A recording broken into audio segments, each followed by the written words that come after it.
Bonsoir tout le monde, j'espère que vous allez bien. Donc nous sommes toujours le mardi 23 avril 2024 et je reviens vers vous.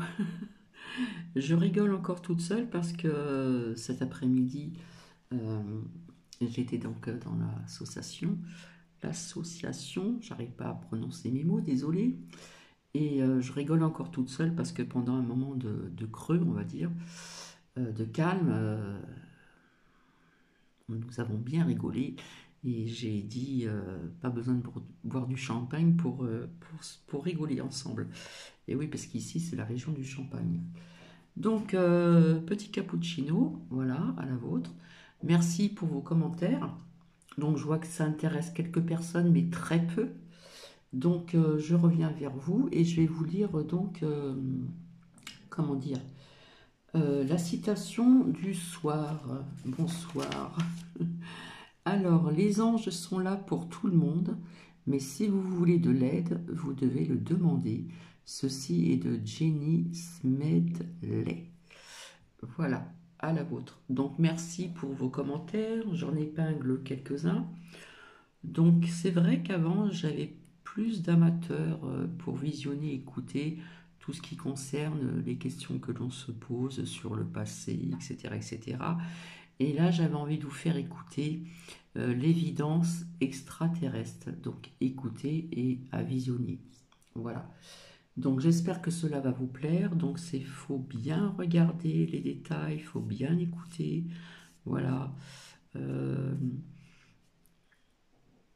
bon, vous savez très bien mon point de vue en ce qui concerne des choses qui pour Cathy existent, puisque je le rappelle encore, quand j'étais en région parisienne, j'ai toujours regardé le ciel et j'avais 16-17 ans, donc c'était moins pollué et le ciel était étoilé. Et je vous avais expliqué ce que j'avais vu, vraiment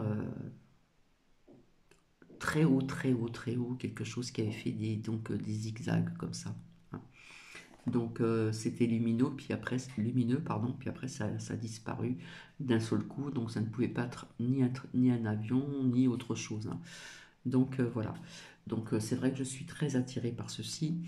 Et puis maintenant c'est moins tabou, on en parle davantage. Donc j'avais trouvé ça intéressant pour vous faire écouter ce qui va suivre, puisque j'ai encore un tout petit moment devant moi, voilà. Là, on va dire que c'est pause détente un petit peu parce que cet après-midi, ça a pas mal bougé, demain matin aussi. Et donc, voilà, voilà.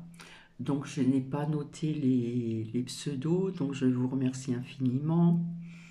Il y a des pseudos que je ne connais pas. Donc, voilà, peut-être que c'est des personnes qui écoutent et qui mettent peut-être pas de commentaires, je ne sais pas. Mais en attendant, je vais vous souhaiter donc un bon visionnage, une bonne écoute et comme je le dis tout le temps, il faut faire travailler sa logique et son bon sens. Hein. Et puis surtout, regardez bien les détails dans ce que vous allez voir. C'est quand même assez, comment dire, on peut se poser des questions. Hein. Personnellement, je ne m'en pose plus parce que j'y crois. Voilà. Euh, J'y crois fermement. Hein. Après, chacun a ses croyances. Hein, voilà.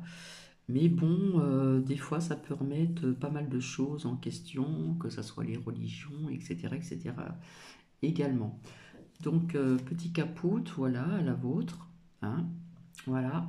Et puis, je vais vous faire écouter et visionner donc l'évidence extraterrestre. Si vous trouvez que c'est trop long, vous passez avec le fil rouge. Mais je peux vous dire qu'il y a des détails qui sont très intéressants à observer et puis bien sûr à écouter. Je bois mon caput.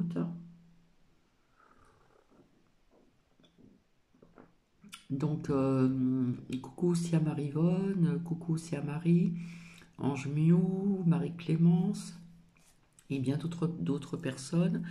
Donc, on voit qu'on pense toujours à Nouki, voilà, donc c'est très gentil de votre part. Nouki va toujours très très bien. Euh, je ne vais pas le répéter, mais bon, le temps n'est pas terrible. Hein. c'est pas terrible comme temps, hein. Du coup, les températures restent toujours basses le matin et puis l'après-midi, c'est pas ça qui est ça, hein. Ça va remonter peut-être un tout petit peu samedi, voilà, parce que je prends des notes aussi. Et il faudra que je revienne pour ce que je vous ai dit en ce qui concerne avec l'oracle de l'œil de lotus. Je bafouille. Parfois, je parle lentement et parfois, quand je suis dans l'action, euh, je mâche mes mots. Donc, veuillez m'en excuser à l'avance. C'est vrai que je sais qu'il y a des personnes qui préfèrent regarder, des personnes qui comment dire, font parler soit les oracles, soit les tarots, etc. La médiumnité aussi, etc., etc. Mais bon, il y a certaines choses que je vous ai dit déjà depuis longtemps. J'ai pas toujours envie de ressasser les mêmes choses. Donc je vous souhaite, je vais mettre sur pause et je vous souhaite un bon visionnage et surtout une bonne écoute. Et regardez bien tous les détails, c'est très intéressant, je vous assure. Euh, Comme je l'ai dit donc ce matin, je fais partie des personnes qui se posent énormément de questions euh, sur tout et en tout. Voilà. Donc je vous dis à tout de suite. Voilà. À ce jour, aucune donnée scientifique ne permet de dire si l'univers est fini ou infini. La plupart des scientifiques emploient le terme univers dans le sens d'univers observable. L'être humain vit au centre de l'univers observable, dont les limites correspondent au lieu le plus lointain pour lesquels la lumière a mis moins de 13,82 milliards d'années à parvenir à l'observateur. On estime que le diamètre de cet univers observable est de 100 milliards d'années-lumière. Celui-ci contient environ un quadrillion d'étoiles, soit 1 million de trillions de potentiels soleils équivalents au nôtre, engendrant la possibilité d'un nombre effarant de planètes habitables. Souvent abordée de manière sarcastique par les médias, la question extraterrestre dérange. Mettons de côté la vision des petits hommes verts et voyons concrètement quels éléments sont à notre disposition pour juger de manière objective la question extraterrestre.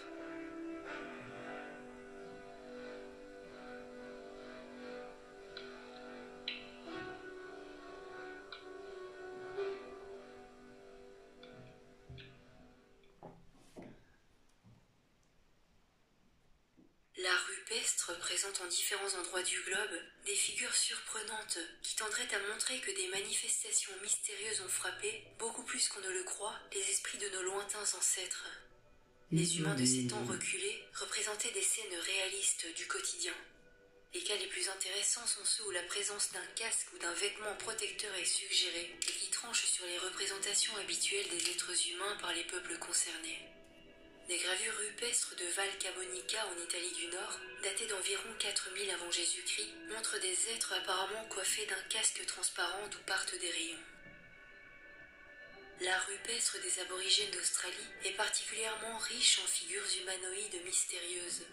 Sur certaines représentations, on pourrait distinguer des êtres vêtus d'une sorte de combinaison que l'on pourrait assimiler à un scaphandre. D'autres figures dont on ne voit que le haut du corps semblent être pourvues d'un casque d'astronaute avec de grands yeux. Les aborigènes vénèrent ces personnages différents des hommes sous le nom de Wandjina. Un autre haut lieu de l'art rupestre est le Tassili, un massif situé à l'extrémité de l'Algérie, au sud du Hogar. Parmi les nombreuses peintures rupestres remontant à environ 6000 avant Jésus-Christ, se trouve sur le site de Jabarun une figure surnommée le Grand Dieu des Martiens. Haut de presque 6 mètres, ce personnage massif est remarquable par sa tête ronde décorée de motifs divers. La silhouette est épaisse et fait penser à un scaphandrier surgi du fond des temps. Cette impression est encore accentuée par la présence de plis horizontaux à la hauteur du cou et d'autres verticaux sur la poitrine. Des détails qui évoquent un vêtement totalement enveloppant. Sur un autre site du Tassili, à Séphar, on trouve d'autres représentations étonnantes d'êtres à la morphologie particulière.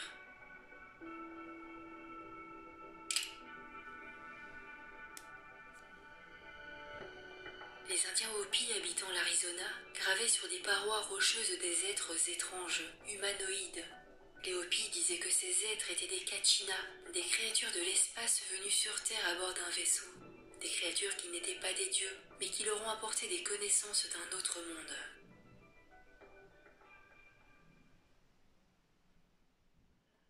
Plongeons maintenant dans les traditions qui ont donné naissance à notre folklore, nos religions et nos philosophies, et explorons les traces archéologiques qui les accompagnent un peu partout dans le monde, en privilégiant pour chaque région quelques exemples précis et significatifs.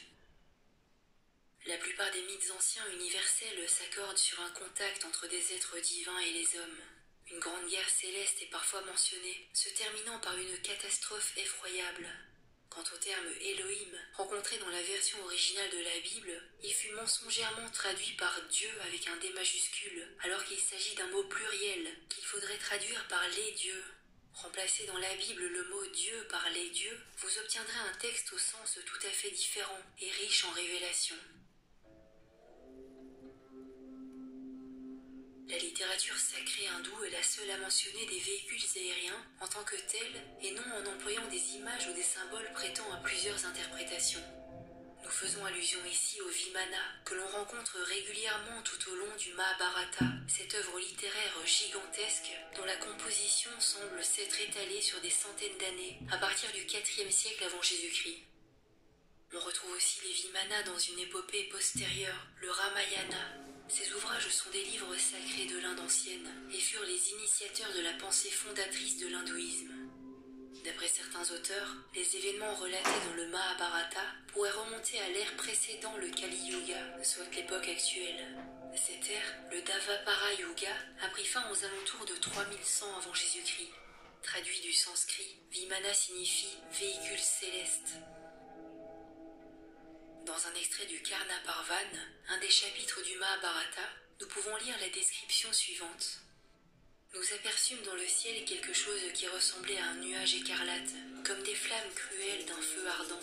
De cette masse émergea un énorme Vimana, peint en noir, qui lança de nombreux projectiles flamboyants. Le bruit qu'il faisait en se rapprochant de la terre ressemblait à celui de 1000 tambours roulant tous ensemble.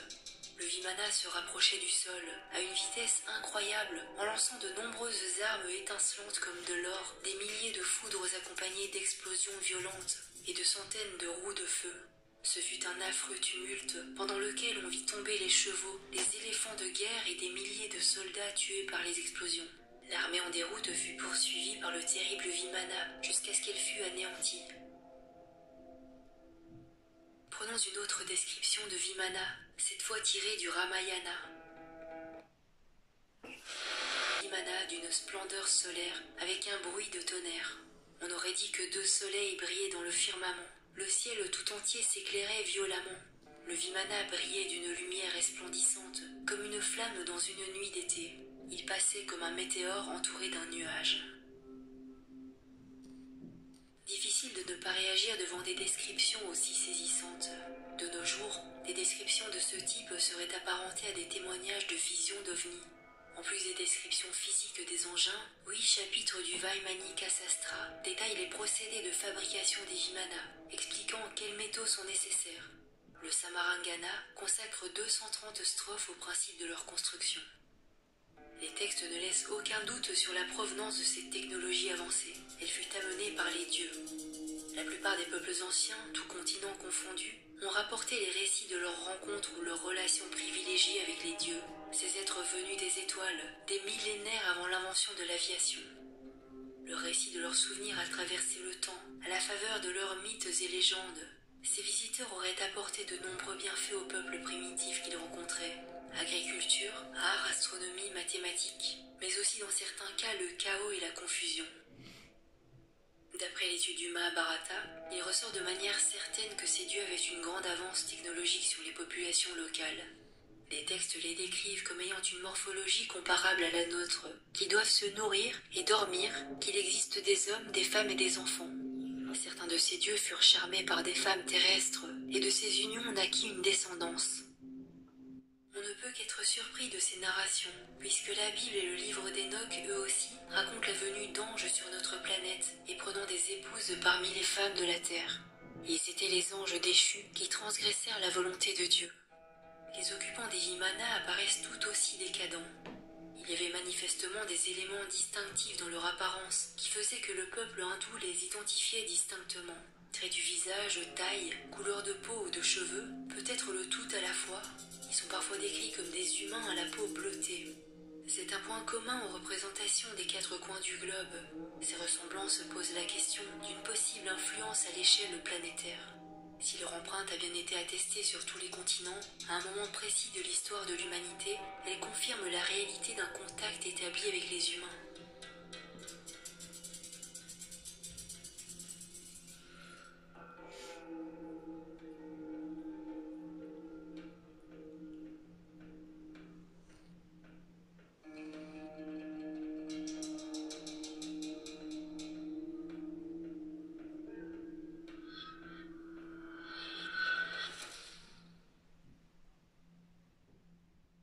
Les anciens textes indiens font donc mention des vaisseaux des dieux, les Vimana, qui sont leurs moyens de locomotion habituels.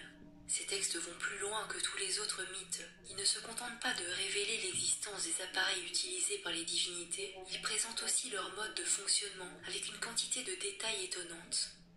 Dans le Samarangana Sutradhara, on mentionne des Vimana grands comme des temples, ou même comme des cités volantes. On parle aussi de certains types de vaisseaux qui volaient grâce à la désintégration atomique de l'air lorsqu'ils se trouvaient dans l'atmosphère et de celle d'un métal lorsqu'ils naviguaient dans l'espace. Il est aussi stipulé l'utilisation d'une énergie libre. Certains textes précisent comment les Vimana peuvent absorber l'énergie des rayons du soleil alors même que l'appareil est en vol. Les Vimana pouvaient avoir différentes formes, dont certaines étaient proches de celles des ovnis que les témoins décrivent de nos jours. Plusieurs types d'armes peuvent être embarqués dans les vaisseaux. Il est souvent dit qu'une fois les missiles lancés, ils provoquent de grandes destructions. Certaines armes décrites pourraient même s'apparenter à des armes nucléaires. L'épopée des dieux en Inde se termine par une grande guerre opposant 2 clans humains à laquelle viendront se mêler les dieux. Les humains ayant usé de procédés discutables, les dieux décident de les punir en détruisant 2 villes en utilisant une arme comparable à une bombe atomique. Une citation tirée du Musala Parva explique le moment où la bombe est lâchée sur la ville. Il lança son dard de feu sur la triple cité, depuis son Vimana qui planait dans le ciel. La cité fut cendre, les hommes furent réduits en cendres sous son dard. Un autre passage du Mahabharata décrit ce même événement. C'était un unique projectile, chargé de toute la puissance de l'univers. Une colonne incandescente de fumée et de flammes, aussi brillante que 10 000 soleils, s'éleva dans toute sa splendeur. Les cadavres étaient brûlés au point d'être méconnaissables, leurs cheveux et leurs ongles. Quelles armes de nos jours produisent ce genre de dégâts? La réponse est simple. Ce qui vient d'être présenté sur le contenu phénoménal des textes indiens peut sembler incroyable. Pour ceux qui douteraient de la véracité de ce qui vient d'être avancé, je vous conseille de vous procurer un exemplaire du Mahabharata, très facile à obtenir. Vous pourrez y retrouver toutes les informations présentées et beaucoup d'éléments encore plus extraordinaires. Je vous conseille également le livre Vimana de Fabrice Bianchin.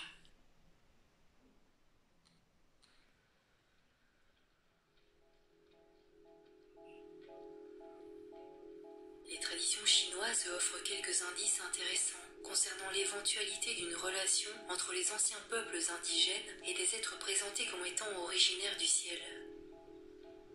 Lorsque les Mao Tse eurent sous l'influence de Chi Yeok semé le trouble partout sur la terre, celle-ci devint pleine de brigands. Le seigneur Chan Ti vit que ce peuple avait perdu les dernières traces de vertu. Alors il commanda à Chang et à Li de couper toute communication entre le ciel et la terre. Dès lors, il n'y eut plus de montée et de descente. Ce passage d'un ouvrage intitulé Shocking, datant d'avant l'ère chrétienne, laisse entendre que les relations dans les 2 sens étaient nombreuses entre la terre et le ciel, fait qu'on retrouve dans un certain nombre d'autres traditions. D'autre part, le Shanghai Shing affirme qu'une race humaine ailée, les Miao, aurait perdu la faculté de voler après une rébellion contre le Seigneur d'en haut, à une époque estimée à 2400 avant Jésus-Christ. Plutôt que des hommes affublés d'ailes véritables, on peut peut-être voir dans les Miao des êtres capables de se déplacer dans les airs et qui se seraient retrouvés dépossédés des appareils nécessaires et cloués au sol après une guerre contre d'autres êtres du ciel. Plusieurs manuscrits anciens rapportent qu'en 2346 avant Jésus-Christ, 10 soleils apparurent dans le ciel, qu'une série de calamités ravagea le pays, que l'empereur Yao dut faire appel à son archer divin Tsuyu pour s'envoler et détruire les 9 faux soleils avant qu'il ne soit trop tard. Quant aux légendes consignées dans le Feng Shenyan Yi, qui se rapportent à des événements vieux de 4000 ans, elles relatent de véritables combats aériens au cours des guerres auxquelles auraient pris part les êtres du ciel. On retrouve digne de celui des épopées indiennes, ainsi que de multiples mentions qui font penser à des visions imagées d'engins aériens, roues de feu et de vent, et d'omniprésents dragons d'argent qui volent. Dans la ville de Guangan, on découvrit en 1986 2 fosses sacrificielles contenant toute une série d'objets datant de la culture Xingdui. Les objets de Xingdui datent de l'âge du bronze et démontrent une technique du travail et de la fonte du bronze étonnamment avancée pour l'époque. Cette civilisation semble avoir duré environ 2000 ans et disparu soudainement pour des raisons inconnues. À ce jour, plus de 10 000 objets en bronze, or, jade, eau ou ivoire ont été retrouvés.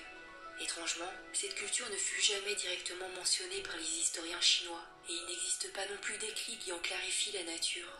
Parmi les objets retrouvés, toute une série de masques énigmatiques, présentant des visages d'êtres aux grands yeux en amande, à la bouche large et aux grandes oreilles décollées.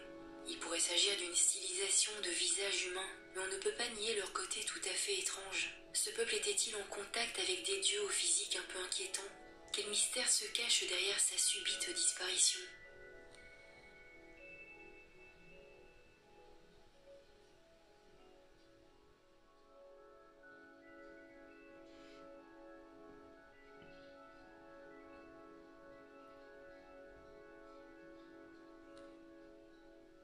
Les dogus sont de minuscules statues d'environ 5 cm, remontant à l'époque Jomon, présentant des particularités extraordinaires.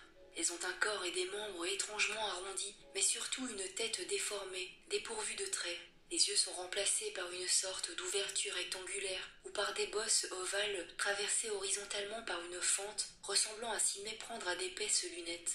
L'ensemble évoque irrésistiblement un scaphandre.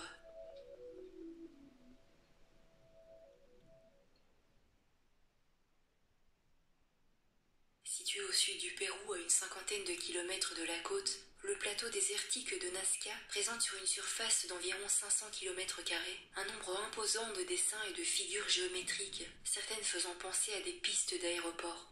Il faudra attendre une courte mention de ce mystère dans Le Matin des magiciens de Powell et Bergier en 1960 pour que la piste de Nazca attire l'attention des tenants de la théorie des anciens astronautes. Robert Charroux, le premier à y voir un aéroport extraterrestre du passé, sera relayé par von Daniken et bien d'autres. Les géoglyphes de Nazca se divisent en plusieurs catégories et tous semblent se jouer des accidents du terrain comme s'ils n'existaient pas.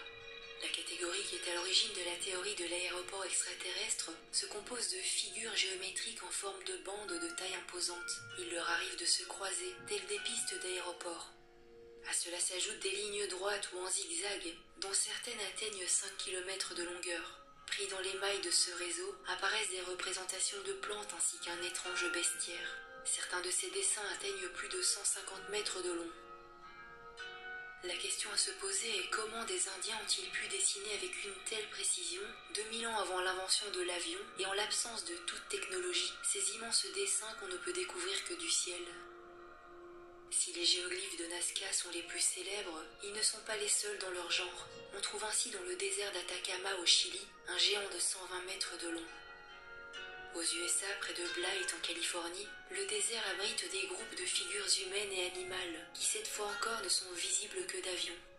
Il semble évident que certains peuples ont voulu laisser un message en direction du ciel.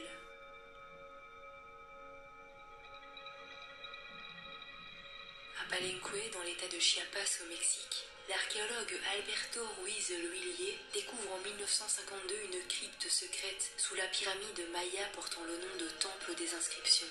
La crypte fait 9 mètres de long sur 4 de large et 6 de haut. Elle est occupée par un tombeau monolithique de 3 mètres sur 2, pesant 20 tonnes.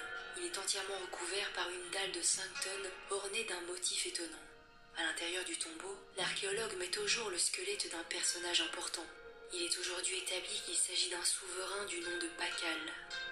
La pyramide a été construite par-dessus la crypte, elle-même édifiée une fois le gigantesque tombeau mis en place. Il est en effet impossible de faire entrer le sarcophage et sa dalle par le couloir d'accès à la tombe. Même énigme que dans la chambre dite du roi de la grande pyramide de Gizeh. La grande énigme de ce site émerge de la représentation que l'on peut observer sur le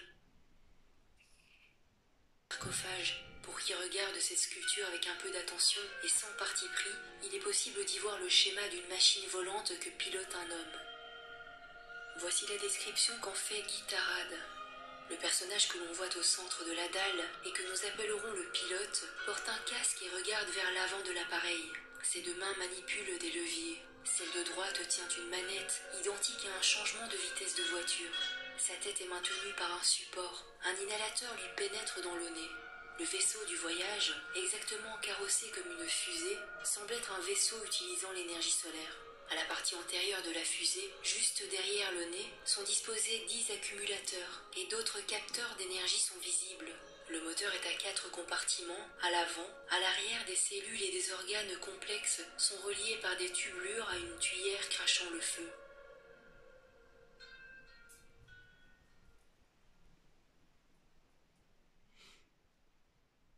L'Afrique est une terre de tradition orale, soigneusement conservée depuis des siècles, voire des millénaires.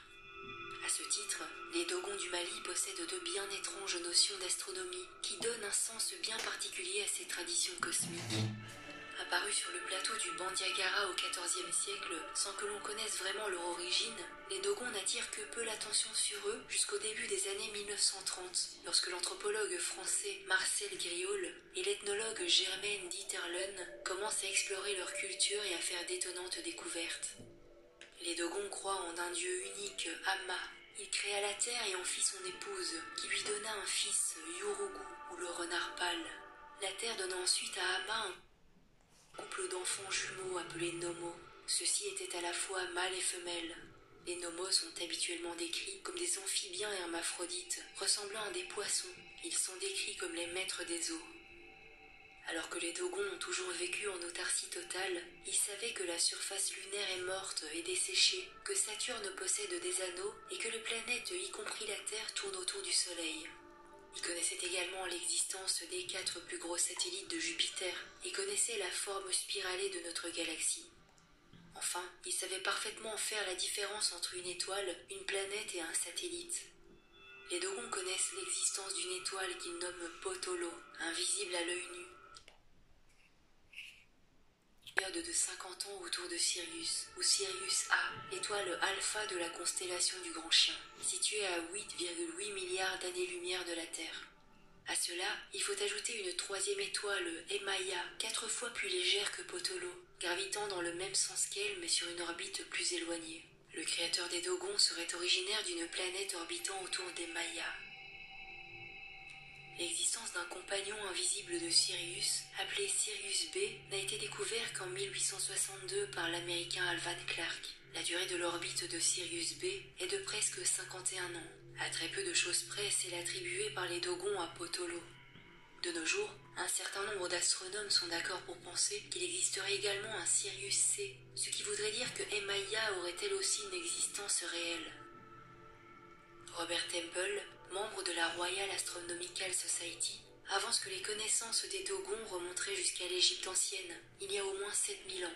Si on se réfère à la mythologie des Dogons et aux travaux de Robert Temple, des êtres de l'espace venus du système de Sirius il y a bien longtemps auraient donné un coup de pouce à l'humanité dans la région du Moyen-Orient pour faire démarrer les plus anciennes civilisations que nous connaissons. Parmi elles, la civilisation sumérienne n'est pas en reste au niveau des traditions traitant de ces sujets.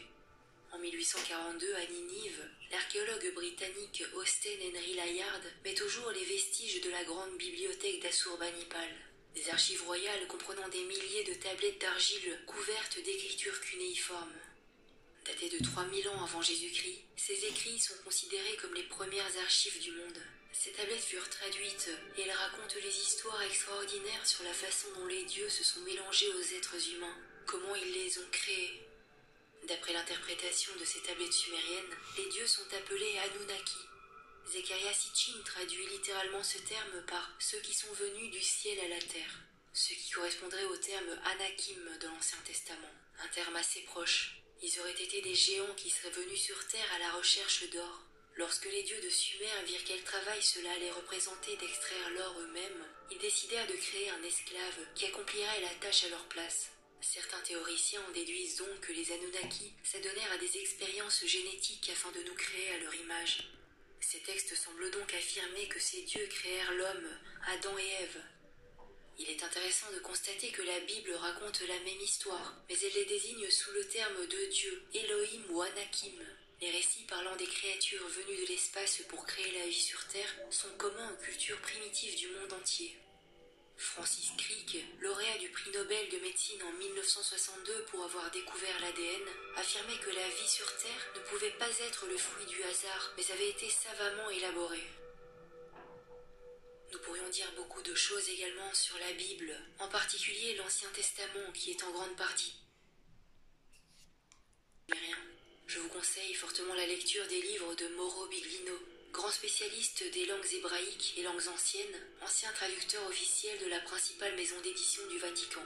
Dans ses livres, l'auteur controversé avance que Dieu n'est pas évoqué dans la Bible, mais qu'on y évoque une obéissance craintive à un individu nommé Yahvé, qui appartient au groupe des Elohim, des êtres de chair et de sang. Le terme Elohim, pluriel de Eloah, aurait été mensongèrement traduit par Dieu, alors que sa véritable signification est les dieux, les Anunnaki des textes sumériens. D'après lui, l'Ancien Testament nous fait clairement comprendre que cet individu nommé Yahvé n'était pas Dieu, mais un être physique, animé par des actions cruelles et sanguinaires. Il était un être de chair et de sang, très matériel et concret, et son origine n'était pas terrestre. Mauro Biglino affirme que les castes qui détenaient le contrôle du savoir se chargèrent d'éliminer tout ce qui ne soutenait pas ou contredisait la doctrine monothéiste qui devait être véhiculée. Nos religions actuelles reposent sur des concepts développés par les hommes. Ce système de croyance est maintenu en place par ceux qui ont exploité des textes prétentieusement nommés sacrés, afin de construire une structure de pouvoir dans un but de contrôle et de manipulation.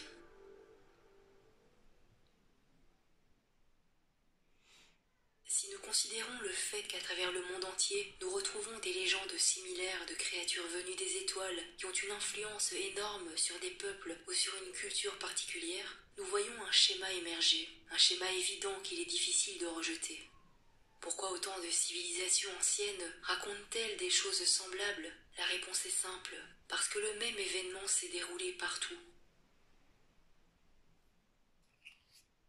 Mais n'oubliez pas de mettre un like, c'est important pour ce... Donc voici, alors vous voyez c'est très intéressant, par contre en revanche ça met quelques religions, comment dire, je trouve pas le mot, bref. J'espère que cela vous a plu, que vous avez aimé, j'espère que vous avez regardé tous les petits détails, voilà, personnellement j'ai trouvé ça intéressant, et vous pouvez mettre votre avis hein, par commentaire, il n'y a pas de souci. Voilà, donc je suis désolée pour les bugs. Voilà, je suis tellement, comment dire, inspirée, ça veut dire que je regarde avec vous, j'écoute, je vois, je vois beaucoup de choses et comment dire, et ça me parle énormément. Voilà. Je trouve pas le mot. Je suis vraiment, quand je vous fais visionner et écouter en même temps, je suis présente et je suis captivée aussi. Donc, désolée si je n'ai pas pu appuyer sur pause au niveau de ces bugs que l'on a eu ensemble. Sur ce, je vais vous souhaiter donc une agréable soirée. Je vous retrouve très bientôt. Et puis, je vous fais des bisous. Voilà. Et n'hésitez pas à mettre des commentaires si vous le souhaitez. Comme on dit, ça remet la religion ou des religions en question, tout simplement. Mais bon, comme je dis tout le temps, on en prend, on en laisse, mais Cathy en prend quand même pas mal. Allez, bisous, au revoir.